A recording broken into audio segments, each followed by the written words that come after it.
guys, and welcome to our channel. In this video I will show you how to clear cache on Instagram. So for that we have to go on our settings. Then from here you have to scroll down until you find apps. So click on it. And then from here you have to scroll down until you find Instagram.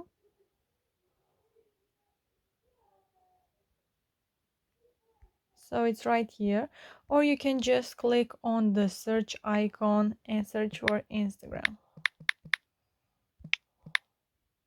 So click on the app, and then from here you have to scroll down and click on storage. And to clear the cache you have to click on the clear cache button. And if you want to clear also the data, click on the clear data. So that's it guys, I hope you liked this video. If you did, you can smash the like button and you can also subscribe to our channel. Don't forget to comment down below your thoughts.